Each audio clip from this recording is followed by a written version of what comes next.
ಸರ್ಕಾರಿ ಎಸ್ಎಸ್ಸಿಎ ಪದವಿ ಪೂರ್ವ ಕಾಲೇಜು ಗೌರಿಬಿದನೂರು ಕಾಲೇಜು ಅಭಿವೃದ್ಧಿ ಸಮಿತಿ ಮತ್ತು ಪ್ರತಿಭಾ ಪುರಸ್ಕಾರ ಸಮಾರಂಭವನ್ನು ಹಮ್ಮಿಕೊಳ್ಳಲಾಗಿತ್ತು. ಮೊದಲಿಗೆ ಗೌರಿಬಿದನೂರು ತಾಲೂಕಿನ ಮಾನ್ಯ ಶಾಸಕರಾದ ಪುಟ್ಟಸ್ವಾಮಿ ಗೌಡರವರು ಕಾಲೇಜು ಆವರಣದ ಕಟ್ಟಡ ಹಾಗೂ ರಂಗಮಂಟಪಕ್ಕೆ ಗುದ್ದಲಿ ಪೂಜೆ ಮಾಡುವ ಮುಖಾಂತರ ಕಾರ್ಯಕ್ರಮಕ್ಕೆ ಚಾಲನೆ ನೀಡಿದರು.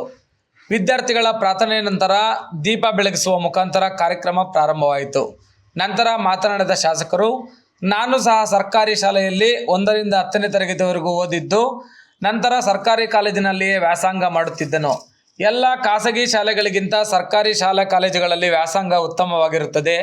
ಹೆಚ್ಚಿನದಾಗಿ ಗ್ರಾಮೀಣ ಪ್ರದೇಶದ ವಿದ್ಯಾರ್ಥಿಗಳು ಸರ್ಕಾರಿ ಕಾಲೇಜಿಗೆ ಬಂದು ಅತಿ ಹೆಚ್ಚು ಅಂಕ ಗಳಿಸುತ್ತಿರುವುದು ಹೆಮ್ಮೆಯ ವಿಷಯವಾಗಿದೆ ಎಂದು ತಿಳಿಸಿದರು.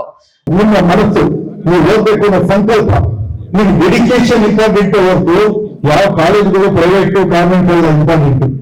ಇವತ್ತು ದೊಡ್ಡ ದೊಡ್ಡ ಹುದ್ದೆಗಳು ಇರ್ಬೋದು, ಬಿಸ್ನೆಸ್ ಮೆನ್ ಇರ್ಬೋದು, ರಾಜಕಾರಣಿಗಳು ಇರ್ಬೋದು, ಸೈಂಟಿಸ್ಟ್ ಇರ್ಬೋದು, IPS IAS ಇರ್ಬೋದು, ಜಾಸ್ತಿ ಯಾರಪ್ಪ ಧೈರ್ಯವಾಗಿ ಮುನ್ನುಗ್ಗಿ ಸಮಸ್ಯೆಗಳ ಬಗೆಹರಿಸೋದು ಅಂತ ಅಂದ್ರೆ ಈ ಸರ್ಕಾರಿ ಶಾಲೆ ಓದಿರುವಂತ ಮಕ್ಕಳು ಏನು ಬಗೆಹರಿಸ್ತಾರೆ ಅವ್ರಿಗೆ ಎಲ್ಲ ಒಂದು ಧೈರ್ಯ ಸಮಸ್ಯೆಗಳ ಬಗೆಹರಿಸುವಂತ ಶಕ್ತಿ ಸಾಮರ್ಥ್ಯ ಪ್ರೈವೇಟ್ ಗವರ್ಮೆಂಟ್ ಮಕ್ಕಳಿಗಿಂತ ಹೆಚ್ಚು ಅಂತ ಅರ್ಥವಾಗಿದೆ.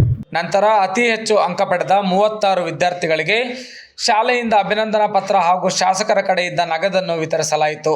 ಇನ್ನು ಈ ಕಾರ್ಯಕ್ರಮದಲ್ಲಿ ಸಮಾಜಶಾಸ್ತ್ರ ವಿಷಯದಲ್ಲಿ 100ಕ್ಕೆ 100 ಅಂಕ ಪಡೆದ 3 ವಿದ್ಯಾರ್ಥಿಗಳಿಗೆ ಸಮಾಜಶಾಸ್ತ್ರ ಉಪನ್ಯಾಸಕರಾದ ರಮೇಶ್ ಸಿ ಮತ್ತು ಶಂಕರಪ್ಪ DA ರವರು ವೈಯಕ್ತಿಕವಾಗಿ 1,000 ನಗದನ್ನು ಬಹುಮಾನವಾಗಿ ನೀಡಿದರು. ಈ ಕಾರ್ಯಕ್ರಮಕ್ಕೆ ಪ್ರಾಂಶುಪಾಲರಾದ GV ಶ್ರೀನಿವಾಸ್, ಪುರಸಭಾ ಸದಸ್ಯರಾದ ಅನಂತರಾಜು, ಅಮರನಾಥ್ ಮತ್ತಿತರ ಉಪನ್ಯಾಸಕರು ಹಾಜರಿದ್ದರು. ವರದಿ ಭಾಸ್ಕರ್ ರೆಡ್ಡಿ, ಸ್ವಾರಸ್ಯ ನ್ಯೂಸ್.